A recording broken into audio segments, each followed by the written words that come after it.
Hello friends, welcome back to वारूम classes. मेरा नाम है रोहित मुदगिल। आज हम करेंगे money and credit class 10th chapter number 3 economics से। तो चलिए स्टार्ट करते हैं हमारे टॉपिक को। फर्स्ट टॉपिक जो है, हमें जनरल इंट्रोडक्शन सीखना पड़ेगा सबसे पहले।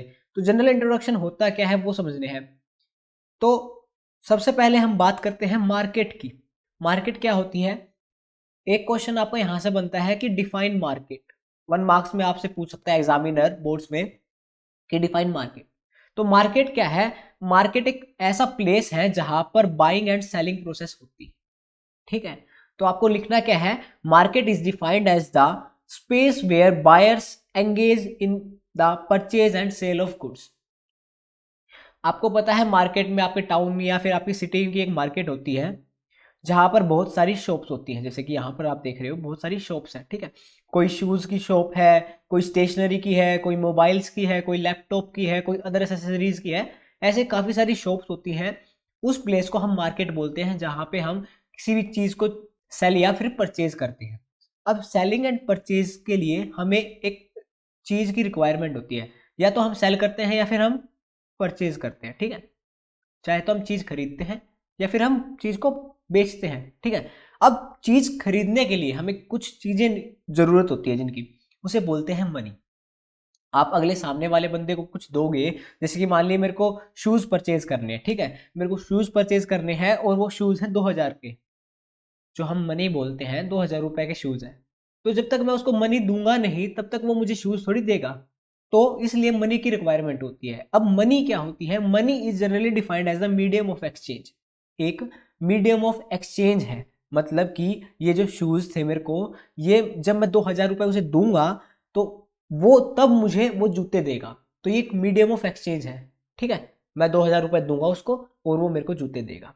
तो एक मीडियम ऑफ एक्सचेंज है दैट इज कॉमनली एक्सेप्टेड। किसी भी दुकान पे चले जाओ, जो हमारे नोट्स हैं, जो हमारी गवर्नमेंट, जो हमारी आरबीआई इशू करती है, उन नोट्स को आप कहीं पर भी लेके चले जाओ, आपको सामान मिल जाएगा। ठीक है, ये नहीं है कि आपके पास मान लीजिए 100 रुपए हैं और 100 का आपके पास नोट है। ठीक है, 100 का नोट है और आपको 100 रुपए का कुछ सामान खरीदना है और आप किसी दुकान पे जाते हो और वो मना कर दे कि इस 100 रुपए के नोट को मैं लूंगा नहीं। वो 100 का नोट ठीक होना चाहिए, ऐसे फटा नहीं होना चाहिए। तो वो ऐसा नहीं कर सकता। ठीक है, तो जो है कॉमनली एक्सेप्टेड है।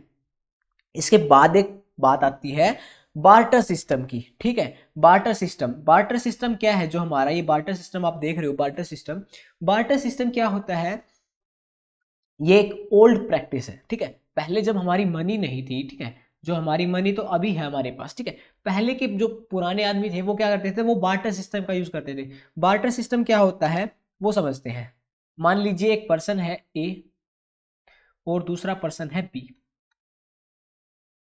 ए person and B person. A person के पास है फूड ग्रेन्स। ठीक है, फूड ग्रेन्स है इसके पास। और दूसरा पर्सन है, इसके पास है शूज। ठीक है, अब पहले क्या करते थे कि बी बंदे को जो है इसको फूड ग्रेन्स चाहिए और जो जिसके पास फूड ग्रेन्स है इसको शूज चाहिए। ठीक है, तो इसे बोलते हैं डबल कोइंसिडेंस ऑफ वांट। जब ये दो बंदे हैं, दो पार्टियां हैं, जब उनकी नीड सेटिस्फाई हो। अब डबल कोइंसिडेंस ऑफ वांट को समझते हैं, पहले इसको देखो। इट इज अ सिचुएशन, ये एक सिचुएशन है जैसे कि मैंने अभी बनाई, where both the parties have to agree to sell and buy each other commodity. A की कोमोडिटी क्या थी? Food grains. बी की कोमोडिटी क्या थी? शूज। दोनों के पास कोमोडिटीज थी। ए के पास फूड ग्रेन्स, दूसरे के पास शूज। अब दोनों क्या है, एक दूसरे की कोमोडिटीज को सेल और परचेज करना चाहते हैं। ये शूज सेल करना चाहता है, ये शूज को परचेज करना चाहता है। ये फूड ग्रेन्स को सेल करना चाहता है, ये फूड ग्रेन्स को परचेज करना चाहता है। अब ये एक सिचुएशन होगी। ठीक है, जब जहां पर दोनों पार्टियां हैं एक दूसरे के सामान को खरीदना और बेचना चाहती हैं, इसे बोलते हैं हम डबल कोइंसिडेंस ऑफ वांट। ये 2 मार्क्स का आप एक एग्जाम में आ सकता है। यहां पर आपके 2 मार्क्स कंप्लीट होते हैं। क्या क्या हुआ? मनी की डेफिनेशन आ सकती है 1 मार्क्स की, मार्केट की डेफिनेशन आ सकती है 1 मार्क्स की, और डबल कोइंसिडेंस ऑफ वांट जो है 2 मार्क्स की यहाँ पर डेफिनेशन आ सकती है आपको। अब डबल कोइंसिडेंस ऑफ वांट्स के अंदर ही हम बार्टर सिस्टम समझते हैं। बार्टर सिस्टम में क्या होता है? जब हम डबल कोइंसिडेंस ऑफ वांट का यूज करते हैं ना, उसे हम बार्टर सिस्टम बोलते हैं। तो मतलब कि इन ट्रेड के अंदर क्या है? Barter system, barter is a system of exchange. वहां पर जब मीडियम ऑफ एक्सचेंज था मनी, यहां पर मीडियम ऑफ एक्सचेंज नहीं होता, ठीक है। Barter is a system of exchange in which participants in a transaction directly exchange goods and other goods for other goods without using A medium of exchange.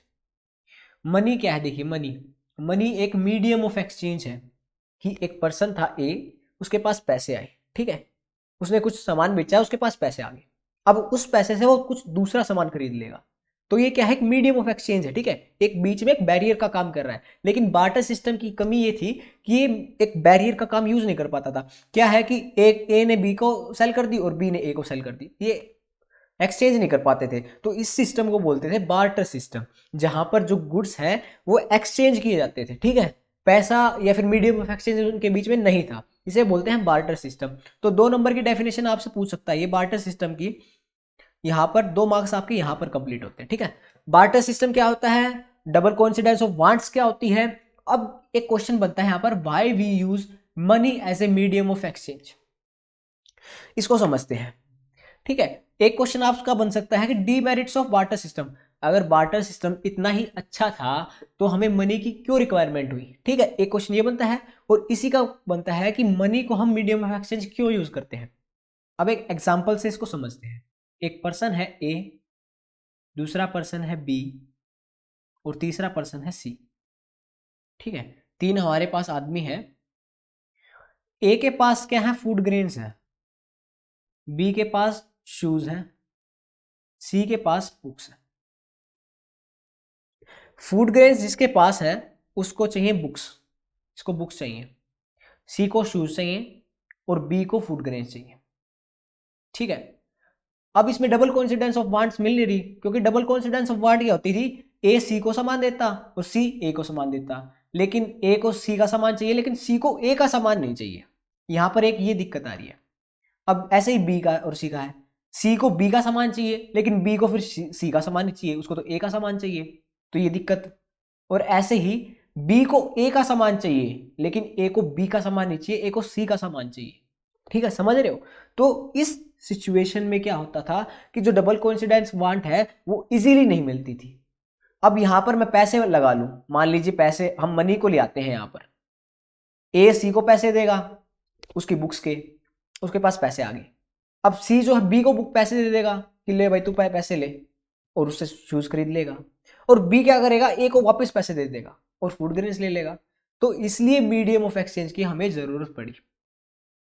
ऐसे ही जो इसके demerits हैं कि जो डबल कोइंसिडेंस ऑफ वांट है वो easily नहीं मिलती, ठीक है। और ऐसे ही अब फूड ग्रेन्स जो है और बुक्स जो है वो फूड ग्रेन्स मान लीजिए एक किसान था, इसने ज्यादा ले लिए और इसको बुक्स चाहिए कम, तो इनकी वैल्यू मैच नहीं हो पाती थी कि कितने फूड ग्रेन्स पे हमें कितनी बुक्स देनी चाहिए। लेकिन मीडियम ऑफ एक्सचेंज या फिर मनी का हम यूज करते हैं तो क्या है कि इस बुक की पर्टिकुलर वैल्यू है, इस फूड ग्रेन्स की पर्टिकुलर वैल्यू है, तो इस वैल्यू को, इस मनी को यूज करके हम एक दूसरे की selling and buying purchase, selling and buying जो है वो करते हैं। अब नेक्स्ट आता है modern forms of money. Modern forms of money से पहले मैं थोड़ी सी हिस्ट्री बता देता हूं, मनी की हिस्ट्री क्या है। पहले के लोग बार्टर सिस्टम यूज करते थे, मैंने बताया आपको, वहां पर डबल कोइंसिडेंस ऑफ वांट्स की रिक्वायरमेंट थी, और डबल कोइंसिडेंस ऑफ वांट बहुत ही मुश्किल होता था कि मेरे को तुम्हारा सामान चाहिए तो तुम्हें मेरा सामान चाहिए, ये मिलना बहुत मुश्किल होता था। तो इसके लिए, इस प्रॉब्लम को सोल्व करने के लिए मीडियम ऑफ एक्सचेंज लाया गया। तो उसके बाद क्या किया गया, बार्टर सिस्टम के बाद कैटल्स और स्टोन्स लाए गए। क्या करते थे, मैंने फूड ग्रेन्स लेने हैं, तुम मेरी कैटल ले लो, और फिर उस बंदे को कुछ चीजें चाहिए थी, वो कैटल दूसरे बंदे को दे देता, तो मीडियम ऑफ एक्सचेंज का यूज करता था। लेकिन वहां पर भी काफी डिफिकल्टीज आती थी, जो मैंने बताया कि वैल्यू की, कि कितने फूड ग्रेन्स पर कितनी वैल्यू, उनकी वैल्यू क्या है, उन्हें कितनी कैटल मिलनी चाहिए। तो इसको सोल्व करने के लिए हम कॉइन्स को लाए, कॉइन्स आए, सबसे पहले करेंसी आई, करेंसी कॉइन्स, स्टोन्स के कॉइन्स। सबसे पहले स्टोन्स क्या है, क्या हुआ कि जो प्रीशियस स्टोन्स थे ना, जो मुश्किल से मिलते थे, उन स्टोन्स को हम करेंसी की तरह यूज करने लगे। उसके बाद मेटल्स आई, जैसे कि गोल्ड मेटल, सिल्वर, इनके कॉइन्स बनाने लगे। जो किंग्स थे ये अपने अपने कॉइन्स बनाने लगे, ठीक है। अब उसके बाद क्या आए, हमारी करेंसी आई। मॉडर्न करेंसी, जैसे कि नोट्स है हमारे पास, ठीक है, कॉइन्स ऐसे, तो इनका यूज करके हम मॉडर्न फॉर्म ऑफ मनी तक पहुंचे। क्या क्या था? कैटल, कैटल से स्टोन, स्टोन से gold and silver, precious metals के, उसके बाद नोट्स एंड करेंसी, और उसके बाद तो काफी सारे जो हम अभी आगे पढ़ेंगे। तो करेंसी क्या होती है? Modern currency is note made of precious metals. जो अभी आप करेंसी देखते हो, 100 का नोट देखते हो, 2000 का नोट देखते हो, या फिर कॉइन्स देखते हो, वो ना तो गोल्ड के बने होते हैं, ना सिल्वर, ना फिर किसी अदर प्रीशियस मेटल के बने होते हैं। It is made up of coins and notes which are issued by government. यहाँ पर गवर्नमेंट लिख रखा है, ठीक है। आपका एक क्वेश्चन बनता है कि जो आपके कॉइन्स या फिर जो आपकी करेंसी है वो कौन इशू करती है? तो वो इशू करती है आरबीआई। आरबीआई, यहां पर गवर्नमेंट का मतलब है आरबीआई, ठीक है। आरबीआई का मतलब है रिजर्व बैंक ऑफ इंडिया। एक क्वेश्चन आपका आई थिंक 2015 में पूछ रखा है कि who issued the currency of India, तो RBI, reserve bank of India. एक मार्क्स का क्वेश्चन हमारा यहां पर कंप्लीट होता है। अब बात करते हैं चेक की। चेक क्या होता है? It is the piece of paper, एक पेपर का पीस है जो कि बैंक्स इशू करते हैं, issued by banks, on which the bank and user details. इसमें बैंक का नाम होता है और जो हमारा यूजर है उसकी डिटेल्स होती है, ठीक है। अब यहाँ पर हम पैसे लिख देते हैं कि इतने इतने रुपए इसको हम दे रहे हैं, ठीक है। ये बैंक में जाएगा इस चेक को लेकर और अपने जो अकाउंट में है वो पैसे ले लेगा, या फिर सीधा कैश भी ले लेगा, ठीक है। एक पीस ऑफ पेपर है, इस पे बैंक का नाम और जो डिपॉजिटर है उसका नाम, ठीक है, मतलब जो उस जिसका वो चेक है, और जिसको वो चेक दे रहा है उसकी डिटेल्स उस पर लिखी होती है, ठीक है। और फिर वो बैंक के पास जाता है, चेक दिखाता है कि ये इसका चेक है और इसने मेरे नाम पर चेक दिया है, इतने पैसे मेरे को चाहिए, तो बैंक जो है उसको इतने पैसे दे देता है। ये दूसरी फॉर्म ऑफ मनी है। अगली है ऑनलाइन मेथड्स।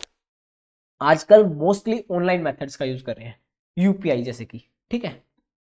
यूपीआई के अंदर जैसे कि हमारी काफ़ी सारी ऐप्स हैं, जैसे कि फ़ोन पे, गूगल पे और अमेजोन पे, ठीक है, भारत पे, ऐसी बहुत सारी ऑनलाइन मेथड्स यूज़ करते हैं हम पेमेंट का। हम क्या है, क्यूआर कोड को स्कैन करते हैं और उससे सीधी डायरेक्टली बैंक से पेमेंट कर देते हैं, आपने देखा होगा। तो ये थी मॉडर्न फॉर्म्स ऑफ मनी। अब यहाँ पर भी हमारे पास 3 मार्क्स का एक क्वेश्चन बन सकता है। 3 मार्क्स का यहाँ पर हमारा क्वेश्चन बन सकता है कि define the 3 modern forms of money, currency, cheque, online methods. इन तीनों को आप लिख सकते हो। अगला टॉपिक है loan activities of bank. 5 marks का आपसे पूछ सकता है और यहां से क्वेश्चंस भी काफी सारे बनते हैं। बैंक क्या करते हैं, एक बैंक की हम स्टोरी समझते हैं। आपके सामने फोटो दे रखी है, पिक्चर दे रखी है, ये एक बैंक है, ठीक है, एक बैंक है। बैंक काम कैसे करता है? बैंक जो है वो पैसे को डिपॉजिट करता है। मान लीजिए आपका एक बैंक अकाउंट है, उसमें आप पैसे डिपॉजिट करके आते हो, ठीक है। आपने पैसे डिपॉजिट किए, अब बैंक क्या करता है, आपके उस पैसे को सेफ रखता है, ठीक है, और साथ ही साथ आपको इंटरेस्ट भी देता है, ठीक है, कि 2,000 रुपए पे इतना इंटरेस्ट हम आपको देंगे 1 महीने बाद, ठीक है। अब बैंक का क्या फायदा होगा? एक तो आपके पैसे को डिपॉजिट भी कर रहा है, आपके पैसे को सेफ भी रख रहा है, और ऊपर से आपको इंटरेस्ट भी दे रहा है। इसमें बैंक का प्रॉफिट क्या हुआ? बैंक का क्या फायदा? वो तो फिर बिना बात पे अपने डिपॉजिट भी लगा रहा है, सिक्योरिटी पर भी पैसा फूंक रहा है और आपको इंटरेस्ट भी दे रहा है। बैंक का यहाँ पर प्रॉफिट होता है। ये यहाँ पर देखिए, आप डिपॉजिटर्स हैं, ठीक है, आप पीपल मेक डिपॉजिट, बैंक के पास गए पैसे देने, ठीक है। अब बैंक क्या करता है, उस पैसे को लोन की तरह देता है दूसरे बंदे को, बोरोवर्स को। अब आपका पैसा बैंक में गया, बैंक से लोन की तरह दिया, और लोन पर थोड़ा सा हाई इंटरेस्ट लेता है इन कंपैरिजन टू इंटरेस्ट जो आपको देगा। अब बोरोवर्स को पैसा दिया, कुछ टाइम बाद बोरोवर्स वापस पैसा देंगे जितना बैंक से लिया था, प्लस इंटरेस्ट देंगे लोन का, ठीक है। अब बैंक के पास पैसे भी आ गए वापस और थोड़ा सा पैसा भी आ गया। अब उस कुछ पैसे में से वो आपको इंटरेस्ट दे देगा। एग्जाम्पल से समझाता हूं, इसमें ये एक्चुअली इतना परसेंट वगैरह होता नहीं। मान लीजिए ए पर्सन है, आप ए पर्सन हो और बी पर्सन मैं हूं, ठीक है। मेरे को बैंक से लोन चाहिए, आप पैसा डिपॉजिट करके आते हो, आपने पैसा डिपॉजिट किया बैंक को कि ये मेरा इतना पैसा है, और आप डिपॉजिट कर लो। अब लोन बी के पास और बैंक के पास पैसा आ जाता है, ठीक है। बैंक के पास पैसा आ गया, बैंक मेरे को पैसा देता है। अब मेरे पास आपका पैसा मेरे पास आ गया। अब बैंक क्या बोलता है कि भाई मैं तेरे से 7% इंटरेस्ट लूंगा, जितनी पेमेंट मैंने ली है उसका 7% आपको वापस देना होगा मेरे को। प्लस मतलब कि जितना पैसा आपने दिया है प्लस उसका 7% और मैं आपसे लूंगा। अब बैंक के पास वापस कुछ महीने बाद पैसा गया, जितना आपने डिपॉजिट किया था प्लस 7% उसका। अब बैंक क्या कहता है कि आप पैसे डिपॉजिट करो और हम आपको 3% इंटरेस्ट देंगे इस पर। तो इसमें बैंक का 4% प्रॉफिट। सिर्फ एग्जाम्पल से, एक्यूरेट नहीं है ये, सिर्फ मैं आपको समझाने के लिए। तो क्या हुआ, मेरे से तो 7% ले लिया उसने और आपको 3% दे दिया, कितना बच गया 4%। तो 4% जो लोन है वो बैंक ले रहा है। ये एक्चुअल डाटा नहीं है, मैं दोबारा बता रहा हूं, ये एक्चुअल डाटा नहीं है, सिर्फ एग्जाम्पल से कि उससे ज्यादा पैसे ले लिए और आपको कम पैसे दे दिए और जो बीच का बचा उससे अपना प्रॉफिट जनरेट कर लिया। तो ये थी लोन एक्टिविटीज बाय बैंक। अब क्या कह रहा है, bank keeps only 15% of the deposit. Bank के पास तो बहुत सारे कस्टमर्स जाते हैं डिपॉजिट करवाने, तो क्या है कि वो सिर्फ 15% जो कैश है उसको डिपॉजिट करके रखता है, बाकी को लोन में दे देता है। 85% जो है वो क्या करता है बैंक, लोन एक्टिविटीज में यूज करता है। तो 15% of deposit as cash to give money back to depositors. मान लीजिए आपको अर्जेंट पैसों की नीड आ गई, तो आप बैंक जाओगे और उस 15% से पैसे निकलवा लोगे। Rest of money given loans, loan में चली जाती है। अब बैंक के अंदर लोन्स कैसे मिलते हैं, bank creates to different credit situation. अब बैंक से दो सिचुएशंस क्रिएट होती हैं, एक तो डेब्ट ट्रैप्ड और दूसरा develop the living standard of a person. एक पर्सन है ए, एग्जांपल से समझते हैं इस एक्टिविटी को। एक पर्सन था ए, आपसे क्वेश्चन पूछ सकता है how banks develop the living standard of a person. Bank जो है लोन देते हैं और उससे जो एक आदमी है उसकी डेवलपमेंट होती है कैसे।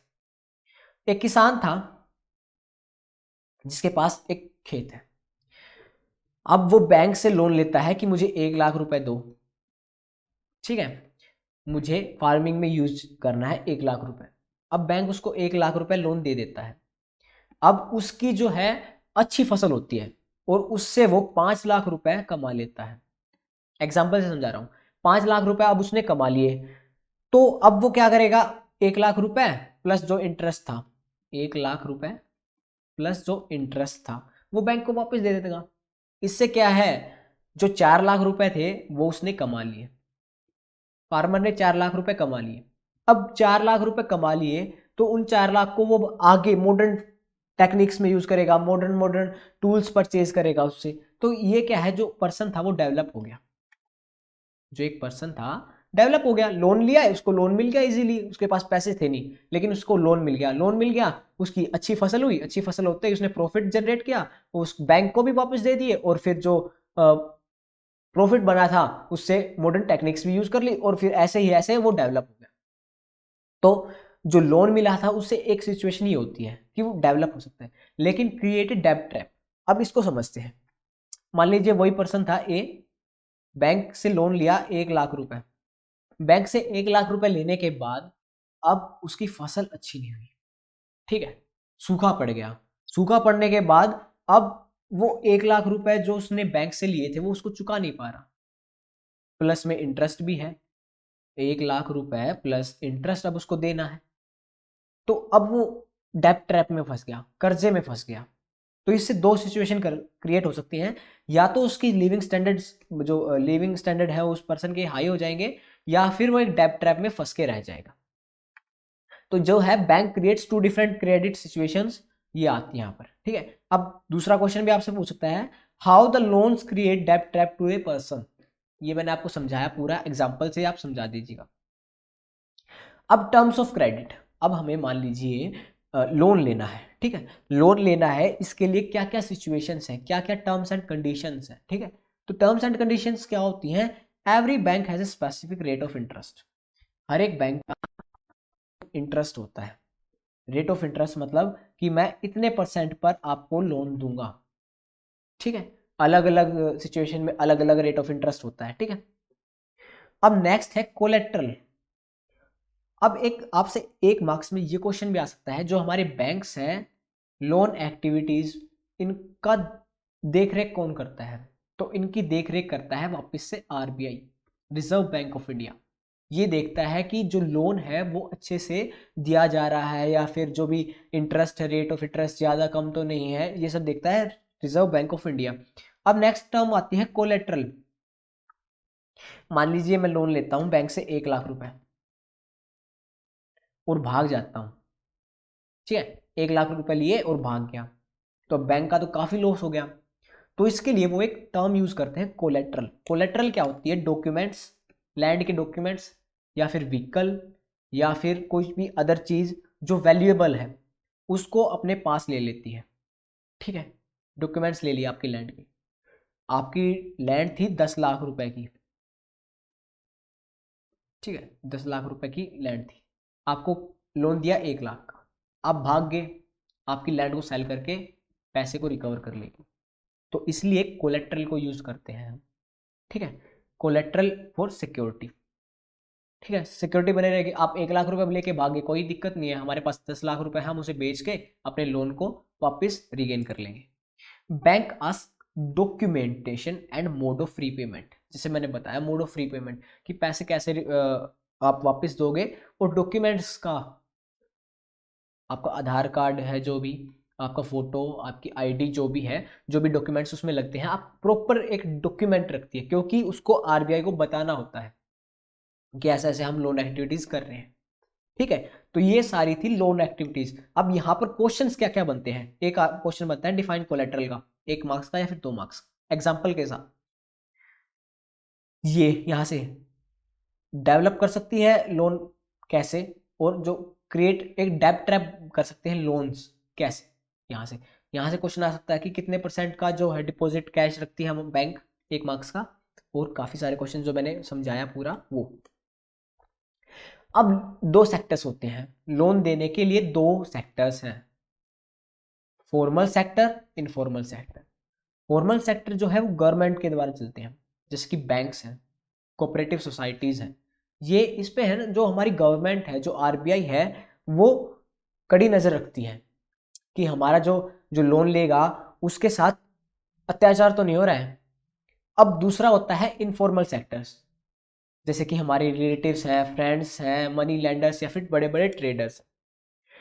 फॉर्मल सेक्टर में मैंने देखा, आपको बताया कि जो बैंक है वो एक प्रॉपर वर्क करते हैं, जैसे कि कोलेट्रल का यूज करते हैं, डॉक्यूमेंट्स का यूज करते हैं, लेकिन इनफॉर्मल सेक्टर में इतना कुछ नहीं होता। यहाँ पर रेट ऑफ इंटरेस्ट, आरओआई का मतलब है rate of interest, rate of interest यहाँ पर कम है, और इनफॉर्मल सेक्टर में रेट ऑफ इंटरेस्ट ज्यादा है। ये गवर्नमेंट के द्वारा सुपरवाइज किए जाते हैं, लेकिन जो हमारे इनफॉर्मल सेक्टर है ये गवर्नमेंट के द्वारा सुपरवाइज नहीं किए जाते करते। अब क्या है, इतनी सारी इसके अंदर कमियां होने के बावजूद भी मोस्टली पीपल जो है वो इनफॉर्मल सेक्टर को चूज करते हैं। क्यों? फॉर्मल सेक्टर जो बैंक है उससे लोन लेना काफी ज्यादा डिफिकल्ट है, प्रॉपर डॉक्यूमेंटेशन होनी चाहिए, प्रॉपर कोलेट्रल होना चाहिए। लेकिन इनफॉर्मल सेक्टर में क्या है, इतने डॉक्यूमेंट्स वगैरह वो इतनी रिक्वायरमेंट नहीं है, कोलेट्रल वो नहीं लेते। वो क्या करते हैं, वो पैसा देते हैं हाई रेट ऑफ इंटरेस्ट पे, और काफ़ी सारे टेक्निक्स का यूज़ करके वापस पैसा निकलवा लेते हैं, ठीक है। डर्टी ट्रिक्स का यूज़ करते हैं इनफॉर्मल सेक्टर में। और रिलेटिव्स और फ्रेंड्स क्या करते हैं कि अपना ही तो बंदा है, इसको 1 लाख रुपए दे देते हैं, रेट ऑफ इंटरेस्ट थोड़ा बैंक से ज़्यादा लेते हैं वो बैंक्स, रिलेटिव्स भी। लेकिन क्या करते हैं, उनको विश्वास होता है, ठीक है, ताकि अपना ही तो बंदा है, कोई दिक्कत नहीं होगी, क्या कोलेटरल लेंगे इससे। तो इनफॉर्मल सेक्टर का ज़्यादा यूज़ होता है। अब इनफॉर्मल सेक्टर जो है वो बोरोवर्स को निचोड़ देता है, निचोड़ देता सेंस इन द सेंस, मतलब कि अब इतना ज़्यादा रेट ऑफ इंटरेस्ट हो जाता है कि वो कर्जे में दब के रह जाते हैं, ठीक है। तो इसलिए आपसे एक क्वेश्चन फिर से, मैं जो क्वेश्चन लास्ट में करवाऊंगा उसमें आपको दिखाऊंगा कि इनफॉर्मल सेक्टर को फॉर्मल सेक्टर में चेंज करना होगा, मतलब कि इनफॉर्मल सेक्टर पर डिपेंडेंसी कम करनी होगी, वो हम आगे करेंगे क्वेश्चन को। लास्ट टॉपिक आता है सेल्फ हेल्प ग्रुप्स का। Self help groups, self help groups क्या होते हैं, एक छोटी सी कम्युनिटी बना लेते हैं विलेजर्स सी, या फिर किसी भी टाउन में बना लेते हैं। वो क्या करते हैं कि कुछ टाइम बाद कि जितना भी हम सेविंग्स करते हैं वो उसके अंदर डिपॉजिट करते रहते हैं। 15-20 लोग जो है ग्रुप ऑफ मेंबर्स होते हैं, वो पैसे लिए, जैसे कि आज एक महीने के मेरे पास बचे हैं 1000 रुपए, तो मैं उसको डिपॉजिट करवा देता हूँ। ऐसे ही डिपॉजिट कर देते हैं 15-20 जने, और जिसको लोन की रिक्वायरमेंट होती है तो उस वहां से लोन ले लेता है, उस वहां से पैसे निकलवा लेता है 15-20 आदमियों के, वो उस बाद में जो है रिपे कर देता है और इंटरेस्ट भी रिपे कर देता है। एक टाइप से self help groups mini banks का काम करते हैं। सेल्फ हेल्प ग्रुप्स के काफ़ी सारे फायदे हैं, एडवांटेजेस हैं, जैसे कि बैंक्स जो है इजीली उनको लोन दे देते हैं। ठीक है, वो डाटा को चेक करते हैं कि यहाँ पर सारा काम जो है, इन्होंने काम जो किया है इतने साल में, इतनी जो डिपॉजिट की है वो अच्छे से उस उनके बेसिस पे लोन दे देते थे। अब हम करते हैं जो क्वेश्चंस आए हैं। सेल्फ हेल्प ग्रुप से भी 5 मार्क्स का क्वेश्चन बन सकता है।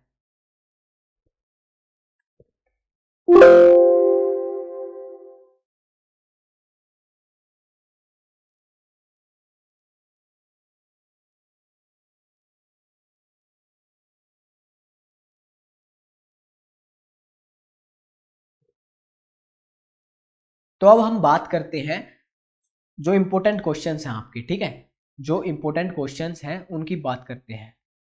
तो जो फर्स्ट क्वेश्चन है, the currency notes on behalf of the central government are issued by whom. जो हमारी करेंसी है वो गवर्नमेंट के द्वारा, किसके द्वारा इशू होती है? गवर्नमेंट के द्वारा तो इशू होती ही है, लेकिन किसके द्वारा इशू होती है? तो वो होती है RBI, reserve bank of India. जैसे मैंने आपको बताया था कि रिजर्व बैंक ऑफ इंडिया है जो द करेंसी है वो सेंट्रल गवर्नमेंट के किसके बिहाफ पे होती है? Reserve bank of India. तो 1 मार्क्स का क्वेश्चन यहां पर हम कंप्लीट करते हैं। ठीक है, नेक्स्ट जो है हमारे पास उसका है, why do banks for collateral while giving credit to a borrower. जो बैंक्स हैं उसको कोलेटरल की क्यों जरूरत है? ठीक है, why do bank ask for collateral while giving the, जैसे मैंने बताया आपको लिखना तो है एज इट इज जो आपके सामने दे रखा है, लेकिन जैसे मैंने बताया कि अब बैंक को 1 लाख रुपए, बैंक ने 1 लाख रुपए लोन दिया आपको, अब आप लेके भाग गए तो उसको भी तो वो उसकी उसकी सिक्योरिटी उसको चाहिए। अब वो 1 लाख रुपए ऐसे सबको लॉस थोड़ी करता रहेगा कि 1 लाख रुपए उसको लोन दिया था वो लेके भाग गया, 2 लाख रुपए उसको दिया था लोन वो लेके भाग गया, ऐसे तो बैंक का काम चलेगा नहीं ना। ऐसे तो बैंक को काफी ज्यादा लॉस हो जाएगा, तो उसको रोकने के लिए कोलेटरल का जरूरत होती है। नेक्स्ट क्वेश्चन है हमारे पास, why do banks do with the deposit they accept from the customers.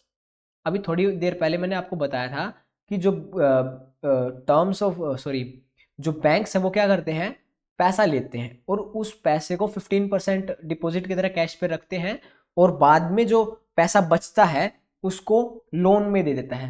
तो क्या लिख रखा है, banks use a major portion of deposit to extend loans to the people. 15% के अलावा जो डिपॉजिट आता है उसको लोन में दे देता है। नेक्स्ट क्वेश्चन है, what is the main informal source of credit for rural house hold. जो गांव में होते हैं उसमें इनफॉर्मल सेक्टर का मेन कौन है?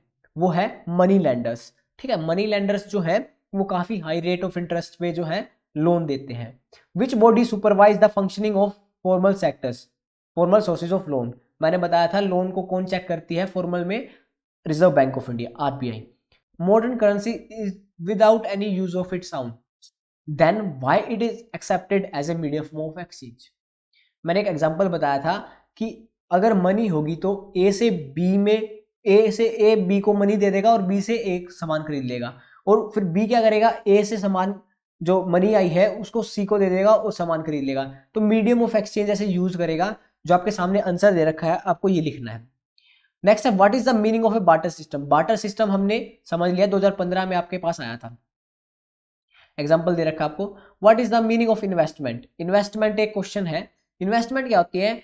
इन्वेस्टमेंट किसी भी एसेट को परचेज करना। एसेट इन द सेंस, जैसे कि मान लीजिए आप फैक्ट्री लगाते हो, आपने 1 करोड़ की फैक्ट्री लगाई, ठीक है, और अब वो फैक्ट्री आपको 1 लाख रुपए महीना जो है वो प्रॉफिट दे रही है स्टार्टिंग में। तो जो चीज जिस चीज को एसेट को आप खरीदते हो और वो आपको प्रॉफिट जनरेट करके दे रही है उसे हम इन्वेस्टमेंट बोलते हैं। ऐसे लिखने के लिए आपके सामने जो दे रखा है आप यहाँ देख कर लिख सकते हो। नेक्स्ट है what is meant by double coincidence of want. Double coincidence of want भी हमने अच्छे से समझा रखा है, 2015 में आपके पास आया था, क्या पता आपकी बार भी आ जाए। How does money act as medium of exchange, ये भी हमने क्वेश्चन कर लिया, 2015 में आया हुआ है। How do deposit with bank become their source of income, banks जो हैं वो कैसे अपनी सोर्स ऑफ इनकम को जनरेट करते हैं। मैंने बताया आपको 15% कैश को डिपॉजिट करते हैं, बाकी कैश को लोन में दे देते हैं। लोन से जैसे मैं एग्जांपल समझाया था अभी 7% और 3% वाला, 4% जो लोन था वो खुद को प्रॉफिट जनरेट कर लेंगे वो सब। Why one can not refuse a payment made in rupees in India. अब मैंने बताया था कि जो हमारी गवर्नमेंट इशू करती है उस पैसे को, तो वो जो है वो रिफ्यूज नहीं कर सकता, ठीक है। नेक्स्ट है compare formal sector loans with informal sector, ये भी हमने कर लिया कि फॉर्मल्स एक साइड लिखे हुए थे, इनफॉर्मल्स एक साइड लिखे हुए थे, उसका रेट ऑफ इंटरेस्ट कम था, इसका रेट ऑफ इंटरेस्ट ज़्यादा था। वहाँ पर जो गवर्नमेंट है वो सुपरवाइज करती थी, लेकिन यहाँ पर गवर्नमेंट जो सुपरवाइज नहीं करती, ये सारे पॉइंट्स आपको इसमें लिखने हैं। Why is the supervision of functioning of formal source of loan necessary, जो फॉर्मल सेक्टर है, फॉर्मल सोर्सेज हैं, यहाँ पर निगरानी क्यों होनी चाहिए, क्योंकि जो एक स्ट्रक्चर बैंक्स फॉलो कर रहे हैं, मान लीजिए क्या करेंगे कि आपको तो सिर्फ 1% इंटरेस्ट देने लग जाए और 10% इंटरेस्ट, रेट ऑफ इंटरेस्ट बढ़ा दें अपना प्रॉफिट जनरेट करने के लिए। तो जो हमारी गवर्नमेंट है, जो हमारी फॉर्मल सोर्स, जो हमारा जो बैंक्स है, उस पर निगरानी होनी चाहिए गवर्नमेंट की या फिर आरबीआई की। Prove with an argument that there is a great need to expand formal source of credit in rural India. मैंने बताया जैसे कि फॉर्मल सेक्टर जो है वो इतना इजीली वर्क नहीं कर पा रहा रूरल एरियाज में, मतलब क्या है, बैंक जो है वो अच्छे से लोन नहीं दे पा रहे, तो क्या करते हैं जो फार्मर्स होते हैं, जो रूरल पीपल होते हैं, वो क्या करते हैं, इनफॉर्मल सेक्टर के पास जाते हैं और ज़्यादा रेट ऑफ इंटरेस्ट में फंसकर डेब्ट ट्रैप में फंस जाते हैं, ठीक है। तो उस डेब्ट ट्रैप को रोकने के लिए इनफॉर्मल जो फॉर्मल सेक्टर है उसको एक्सटेंड करना पड़ेगा, ठीक है, उसको एक्सपेंड करना पड़ेगा। Why are the most of the poor household deprived from the formal sector of loan? जो पुअर हाउस होल्ड हैं वो उनको अच्छे से फॉर्मल सेक्टर से लोन नहीं मिल पाता इजीली, क्यों? क्योंकि उनके पास एक तो डॉक्यूमेंट्स नहीं होते अच्छे, और अच्छे इन द सेंस मतलब कि प्रॉपर डॉक्यूमेंट्स नहीं होते, और कोलेटरल भी नहीं होता। Why do you understand by demand deposits? Demand deposits आपके सामने है, to ensure safety of their money people deposit their money with banks, ठीक है। हम जो हमारी मनी की सेफ्टी के लिए बैंक्स में पैसे को डिपॉजिट करते हैं। बैंक्स एक्सेप्ट डिपॉजिट एंड पे इंटरेस्ट ऑन डिपॉजिट, बैंक क्या है उस पैसे को ले लेता है और डिपॉजिट पर इंटरेस्ट देता है। People have the provision to withdraw their money as and when they require. अब जब क्या है, जब बंदे को जब भी पैसा चाहिए ना तो वो बैंक से निकलवा लेता है। Since money can be withdrawn on demand these deposits are known as demand deposits. समझते हैं डिमांड डिपॉजिट क्या होता है? आप बैंक को पैसे डिपॉजिट करते हो कि ये लीजिए मेरे पैसे हैं और इस पर मेरे को इंटरेस्ट चाहिए, इंटरेस्ट मिल रहा है हमें, अब मेरे को ज़रूरत पड़ेगी, मैं बैंक के पास जाता हूँ कि भाई मेरे को पैसे वापस दे, ठीक है, मेरे को पैसे वापस दे। अब क्या किया बैंक ने, जब हमने डिपॉजिट किए थे उसने ले लिए, लेकिन जब हमें ज़रूरत पड़ी तभी दे दिए, तो इस डिपॉजिट को हम बोलते हैं डिमांड डिपॉजिट। तो फीचर्स आपके नीचे दे रखे हैं, वो आप पढ़ लीजिएगा। Which country has successfully organised एसएचजीज, एसएचजीज मतलब self help groups, who had initiated the programme. Bangladesh जो था इसने सक्सेसफुली ऑर्गेनाइज कर लिया है एसएचजीज को, मतलब कि सेल्फ हेल्प ग्रुप्स को, ठीक है। ये आपको क्वेश्चन जो है ये थ्योरेटिकल है क्वेश्चन, ये आपको पढ़ना है यहाँ पे। हमारे अब नेक्स्ट क्वेश्चन आता है हमारे पास, question number 20, highlight the inherent problem in double coincidence of want. जैसे मैंने ए बी सी 3 लिए थे, अब ए को जो है बी की आइटम नहीं चाहिए और बी, लेकिन बी को ए की आइटम चाहिए, मतलब कि जो दो पार्टीज थी वो अपने कमोडिटीज को सेल नहीं कर पा रही थी, ना परचेज कर पा रही थी। ए को सी का सामान चाहिए था लेकिन सी को बी का सामान चाहिए था, अब बी को ए का सामान चाहिए था, जो मैंने एग्जांपल से समझाया था। अब उस प्रॉब्लम को हम बोलते हैं, वो जो प्रॉब्लम है वो यहाँ पर लिखनी है, ठीक है। How does the use of money make it easier to exchange things? 2017 में क्वेश्चन आया था, how does the use of money make it easier to exchange things. अब जो ये ऊपर मैंने प्रॉब्लम सोल्व करी है, जो प्रॉब्लम सोल्व करी थी ए बी सी, एक मीडियम ऑफ एक्सचेंज रिक्वायरमेंट होती है, ठीक है। ए बी को पैसे दे देगा और फिर बी वही पैसे सी को दे देगा, तो ऐसे एक दूसरे की वो सेल और परचेज कर सकते हैं। तो इसलिए जो मीडियम ऑफ एक्सचेंज जो मनी है जो है वो इजियर बना देती है। अब 3 मार्क्स के क्वेश्चन आते हैं। What is money? मनी क्या है हमने समझा दिया, आप यहाँ से भी देख सकते हो या फिर वो डेफिनेशन भी लिख सकते हो। Why is modern money currency accepted as a medium of exchange, ये भी हमने कर लिया, बाकी आप यहाँ पर देख के लिख सकते हो, ठीक है। What are modern forms of money, ये तीनों हमने जो मॉडर्न फॉर्म्स ऑफ मनी है वो समझी थी।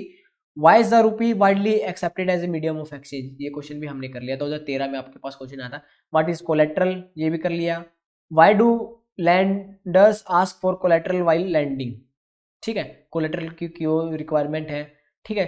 Cheap and affordable credit is essential for poor in rural and urban areas in the light of the above statement explain in the social and economic values. ये जो आपको लिखना है ये सारा लिखना है। इसमें क्या लिखना है आपको कि जो क्रेडिट्स हैं, चीप क्रेडिट्स क्यों चाहिए पुअर पीपल को, ठीक है, ये लिखना है। नेक्स्ट क्वेश्चन है how does money solve the problem of double coincidence of want. फिर से सेम क्वेश्चन रिपीट हो रहा है कि डबल कॉन्सिडेंस ऑफ वांट को खत्म कर देते हैं। मनी जो है मनी की फीचर्स लिखने हैं आपको और डबल कॉन्सिडेंस ऑफ वांट की प्रॉब्लम्स लिखनी है, ठीक है। आप इस ऐसे ही काफी सारे क्वेश्चंस बनते रह जाएंगे, ऐसे रिलेटेबल क्वेश्चंस की डबल कॉन्सिडेंस ऑफ वांट ये है, मनी ये है, मीडियम ऑफ एक्सचेंज है, ये डबल कॉन्सिडेंस वांट की प्रॉब्लम्स क्या है, मनी के फायदे क्या है, ये सब लिखने हैं, ठीक है। ये मैंने आपको समझा दी। थ्योरेटिकल जो आपको लिखना है, जो आपको कंटेंट कैसे लिखना है वो आपके सामने स्क्रीन पे है, वो पॉज करिए वीडियो को, अपनी नोटबुक में नोट डाउन कर लीजिए। How is money use in everyday life, कैसे आप शूज परचेज करते हो, आप लैपटॉप परचेज करते हो, आप फोन को परचेज करते हो, आप घर से कॉलेज जाते हो या फिर घर से स्कूल जाते हो, बस में जाते हो, वहां पर हम पेट्रोल परचेज करते हैं, डीजल परचेज करते हैं, इन सभी में हम यूज करते हैं। काफी सबसे आसान क्वेश्चन बनता है ये तो। Explain with example how people are involve with banks, banks के साथ इन्वॉल्वमेंट कैसे है हमारी, हम पैसे को डिपॉजिट करते हैं, ठीक है, डिपॉजिटर हो गए, हम पैसे से लोन लेते हैं, बोरोवर हो गए, ठीक है। ऐसे इन सेंस में हम बैंक से जुड़े हुए हैं। Why is it necessary for the banks and cooperative society to increase their lending facilities in the rural areas, rural areas में फिर से वही क्वेश्चन बन रहा है, जो इन्फॉर्मल सेक्टर है वो उनको चूस लेता है, वो उनको हाई रेट ऑफ इंटरेस्ट लेता है, जिससे क्या वो डेप्ट ट्रैप में फंस जाते हैं। तो इस प्रॉब्लम को रोकने के लिए हमें बैंक्स की रिक्वायरमेंट है। How can money easily exchange for goods and services, हो गया क्वेश्चन, बार बार रिपीट हो रहा है। The credit activities of the informal sector should be discouraged, informal sector की प्रॉब्लम्स इनको डिस्करेज करना चाहिए, ठीक है। इसको हमें सपोर्ट कैसे करना है, स्टेटमेंट बताओ। वही 85% जो है वो ऐसे है, वो बैंक जो है वो लोन देता है, इनफॉर्मल सेक्टर में क्या होता है, रेट ऑफ इंटरेस्ट ज़्यादा होता है, जिससे डेब्ट ट्रैप में फंस जाते हैं poor people. How do we need to expand formal sources of, ये सारे स्टेप्स दे रखे हैं, इससे हम फॉर्मल सोर्सेज को एक्सपेंड कर सकते हैं। प्रॉपर डॉक्यूमेंटेशन जो थी उसको थोड़ी सी लीनियंसी दें, ठीक है। ये सारे पॉइंट्स लिखने हैं। 5 मार्क्स का क्वेश्चन क्या है, self help group. Self help group में मैं थोड़ा सा और बड़ा कर देता हूँ, सेल्फ हेल्प ग्रुप जो है ना ये लिखना है आपको, ठीक है। सेल्फ हेल्प ग्रुप में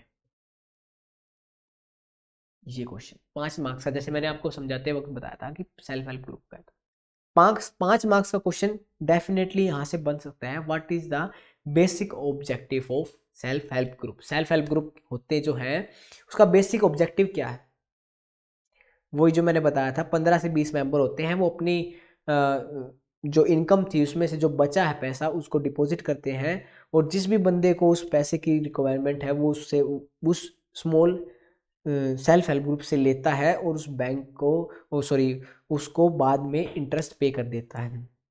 इसे सारे फायदे लिख रखे हैं यहाँ पे, ये सब आपको पढ़ना है, ठीक है। वीडियो को पॉज कर लीजिए या फिर स्क्रीनशॉट ले लीजिए, ये सब आपको लिखना है। Banks and cooperative society help people in obtaining cheap and affordable loans. Which values according to you does this support? What is credit? ये भी करवा दिया मैंने आपको, और ये क्वेश्चन आया आपके पास 2014 में। What are the two categories? Formal sector, informal sector, वही लिखना है, एक्सप्लेन करना है, 2013 में आया हुआ है। Which government body supervise the functioning of formal source, RBI reserve bank of India कैसे करती है, ये सब लिखना है इसमें। What are the various sources of credit in rural area, which one of them is most dominant source of. Rural में हमने पढ़ा है इनफॉर्मल सेक्टर जो है, मनी लेंडर्स जो है वो लोन देते हैं ज़्यादातर। ऐसे ही ये सब आपको लिखना है। Deposit with the banks are beneficial to the depositor as well as to the nation. Banks में हम पैसे को डिपॉजिट कर लेते हैं, वो नेशन को और खुद को कैसे उसको मतलब क्या बेनिफिट क्या है। एक तो पैसा सेव रहता है हमारा, ठीक है। अब मेरे पास मान लीजिए 10 लाख रुपए हैं और मैं घर पे रखता हूँ, कल को चोर आता है उस 10 लाख रुपए को उड़ा के ले जाता है, तो क्या है अगर मैं बैंक को डिपॉजिट कर दूंगा तो वहां पर चाहे चोरी हो चाहे कुछ हो, मेरे को क्या है, मेरे को तो मेरे पैसे वापस मिल जाएंगे, तो सेफ्टी बनी रहती है। और नेशन को कैसे, जो हमारा क्रेडिट है, जो बैंक्स लोन से प्रॉफिट जनरेट करता है, ठीक है। ये सारे आपको मैं आपको दोबारा से दिखाता हूँ क्वेश्चन, ये देखिए, ठीक है। स्क्रीनशॉट लीजिए और ये क्वेश्चन आपको पेपर में लिखना है। 2014 और 15 में दोनों बार आया हुआ है, सॉरी 2016 और 15 में। 40th क्वेश्चन है, how do banks play an important role in the economy of India. जो 4% इंटरेस्ट जो प्रॉफिट हुआ था, वो जो है उसकी इंपॉर्टेंस बतानी है इसमें। 4 पॉइंट्स जो लिख रखे हैं ये एक्सप्लेन कर दीजिएगा। Describe the vital and positive role of credit with example. एक क्वेश्चन था जो हमारा डेवलपमेंट, पीपल की डेवलपमेंट करते हैं लोन, वो लिख दो। How can the formal sector loan be made beneficial for poor farmers and workers. जो फॉर्मल सेक्टर है वो पुअर फार्मर्स के लिए बेनिफिशियल है, क्यों? लो रेट ऑफ इंटरेस्ट है, ठीक है। लो रेट ऑफ इंटरेस्ट है तो जो मनी लेंडर्स के डेब्ट ट्रैप में फंसे थे वो काम नहीं होगा। क्या होता था, मनी लेंडर्स के डेब्ट ट्रैप में फंस गए, अब 1 लाख रुपए थे और मनी लेंडर्स के डेब्ट ट्रैप में फंस गए। अब वो जो मनी लेंडर है वो 1 लाख रुपए से ज़्यादा का काम करवा लेता है अपने खेत में उससे, ठीक है। बंधुआ मजदूरी बोलते हैं हम, ठीक है। अभी तो ये प्रैक्टिस इलीगल है, लेकिन पहले क्या थे, बंधुआ मजदूरी। अब क्या करते वो मतलब क्या है कि लाइफ टाइम वो मजदूर बन जाते थे उनके। तो इन सभी प्रॉब्लम्स को छुटकारा देने के लिए जो हमारे फॉर्मल लोन सेक्टर्स हैं, जैसे कि बैंक्स हैं जो लोन देते हैं, वो काफ़ी बेनिफिट करते हैं पुअर पीपल को। तो ये जो 42 क्वेश्चंस है ना, इनमें से ही क्वेश्चंस आपके बन जाते हैं, प्लस जो मैंने आपको समझाया, इन्वेस्टमेंट क्या होती है, डबल कोइंसिडेंस ऑफ वांट क्या होती है, चाहे तो जो मैंने समझाया थ्योरेटिकल क्वेश्चंस आएंगे आपसे, या फिर ये वाले, प्लस में आप एनसीईआरटी के जो क्वेश्चंस हैं वो भी कर लीजिए। तो आज के लिए बस इतना ही, मिलते हैं नेक्स्ट वीडियो में। अगर वीडियो इन्फॉर्मेटिव लगी है तो लाइक करिए और कमेंट सेक्शन में जरूर बताइएगा कि आपको वीडियो कैसी लगी। आप फॉलो कर सकते हो इंस्टाग्राम पे भी वारुण क्लासेस से। मिलते हैं नेक्स्ट वीडियो में, थैंक यू।